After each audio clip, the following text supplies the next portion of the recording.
Assalamualaikum warahmatullahi wabarakatuh. Baik, saya dari kelompok 2 akan mempresentasikan yaitu tentang materi administrasi peserta didik.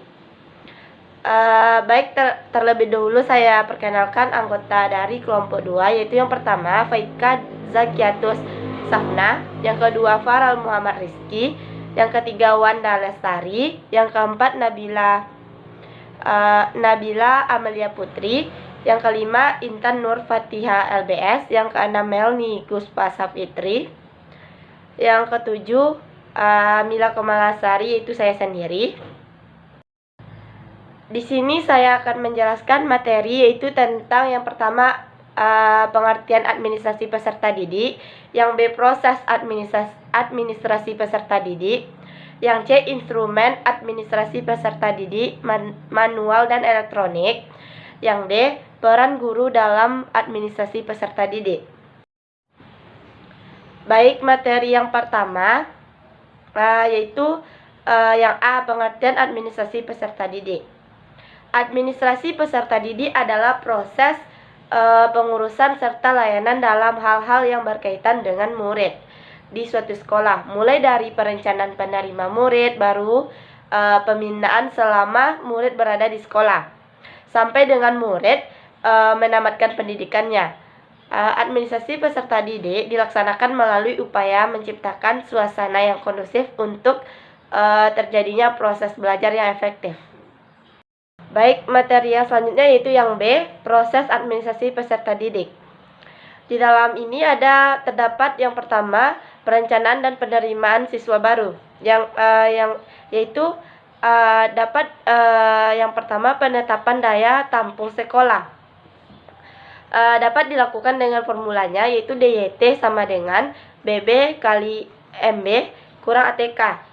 Keterangan yang dimaksud dari rumus di atas yang saya bacakan tadi itu DYT adalah daya tampung, BB banyaknya bangku, MB muatan bangku, ATK anak tinggal kelas.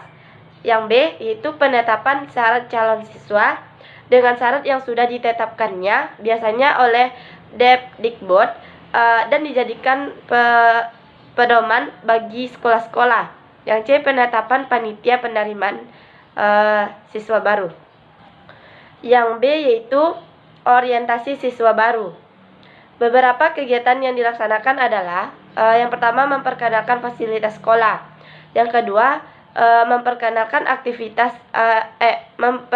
sivitas akademik, yang ketiga memperkenalkan program sekolah, yang C pengaturan disiplin dan tata tertib sekolah. Yang terpenting dalam kegiatan ini adalah bagaimana tegaknya disiplin yang baik di sekolah dan siswa patuh akan tertib sekolah. Yang D yaitu pembinaan kesiswaan.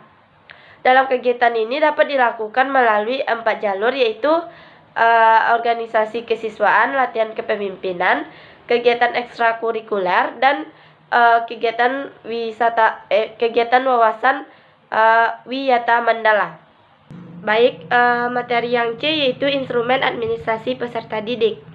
Menurut Manjata dalam Asnawir yaitu tahun 2005 menyebutkan ada beberapa instrumen yang diperlukan dalam administrasi siswa, yaitu yang pertama buku induk siswa, yang kedua buku klaper, yang ketiga daftar keadaan siswa, yang keempat buku mutasi siswa, yang kelima pencatatan kehadiran siswa.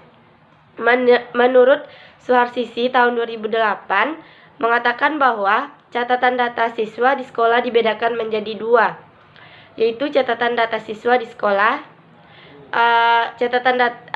Dalam catatan data siswa di sekolah yaitu ada buku induk, buku klaper, dan catatan tata tertib di sekolah. Yang kedua catatan siswa untuk masing-masing kelas. Terdapat di dalamnya yang pertama buku catatan BK, buku rapor, dan buku mutasi. Materi selanjutnya yaitu yang D, peran administrasi peserta didik. Salah satu ahli berpendapat yaitu menurut Sudjib atau DKK 1991 sampai 1992 ada beberapa peran dari administrasi peserta didik ini, yaitu yang pertama, dapat membantu rekap data siswa di sekolah. Yang kedua, mempermudah kerja tata usaha dalam menyimpan dokumen. Yang ketiga, mempermudah dalam mengarsipkan dokumen. Yang keempat, membantu mencari data-data siswa dengan mudah. Baiklah, itulah materi yang dapat saya sampaikan. Kalau ada kata yang salah, saya mohon maaf. Saya tutup dengan Assalamualaikum warahmatullahi wabarakatuh.